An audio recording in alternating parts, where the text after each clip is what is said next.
Bu yilgi haj mavsumida ilk bor Falcon nomli o't o'chiruvchi va qutqaruvchi dron ishga tushiriladi. Sun'iy intellekt bilan jihozlangan dron baland tog'larda yoki chegara hududlarda yong'inlarni o'chirish va qutqaruv ishlarini olib borishga mo'ljallangan.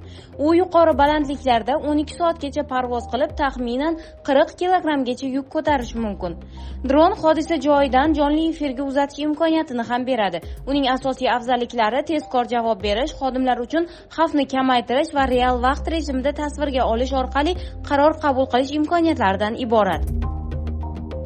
AQShning Florida shtatida 6 yoshli bola o'lik holda topildi. Marhumning onasi jinni chiqarish uchun farzandini o'ldirib qo'yganlikda ayblanmoqda. Ramil Pier 14-maydan beri maktabda ko'rinish bermagan. Shu sababli maktab xodimlari iltimosiga binoan politsiya bolaning uyini tekshirishga borgan. 6 yoshli bola yotoqxonada jonsiz holda topilgan.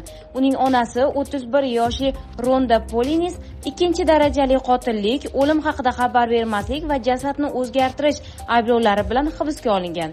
Ayol tergov davomida Xudo unga bolani jindan ozod qilishni buyurganini aytgan.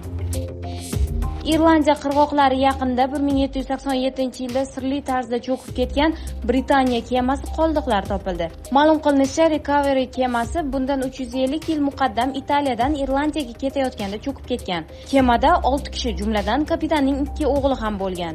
Ularning hech biri tirik qolmagan. Kema irlandiyalik bankir John Lattushga tegishli qimmatbaho marmar va bronza buyumlarini olib ketayotgan edi. Ukraina xavfsizlik xizmati Rossiyaning bir qancha mintaqalardagi aerodromga qarshi o'tkazilgan Pautina operatsiyasi davomida Rossiya strategik aviatsiya samolyotlarining 34% shikastlanganini ma'lum qildi. Kiyevning hisob-kitoblariga ko'ra, zarar ko'rgan samolyotlarning taxminiy umumiy qiymati 7 milliard dollarni tashkil qiladi. Avvalroq Rossiyaning 41 samolyoti, jumladan strategik A-50, Tu-95 va Tu-22M3 samolyotlari shikastlangani haqida xabar berilgan edi. Ulardan muntazam ravishda Ukraina shaharlariga hujum qilish uchun foydalanilgan deya ta'kidlaydi Kiyev. Ukraina prezidenti Zelenskiy o'z nutqida Rossiya harbiy aerodromlariga uchuvchisiz uchoqlar yordamida amalga oshirilgan yirik hujum Pautina operatsiyasida ishtirok etganlarga minnatdorchilik bildirdi.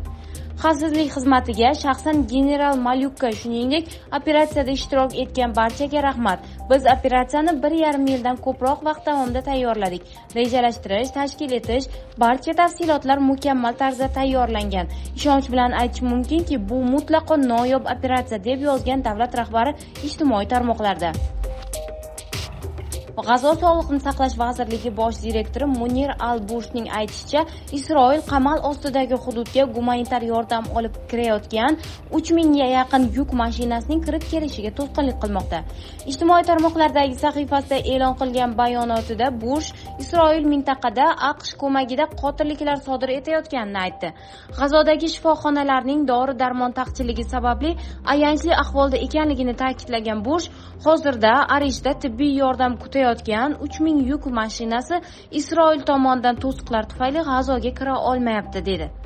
G'azo hukumati matbuot byurosiga ko'ra, 27-maydan beri yordam tarqatish punktlarida 49 falastinlik o'ldirilgan, 305 nafari yaralangan. Birgina 1-iyun kuni Rafah va G'azo markazidagi hujumlarda 32 kishi halok bo'ldi, 250 dan ortiq kishi yaralandi.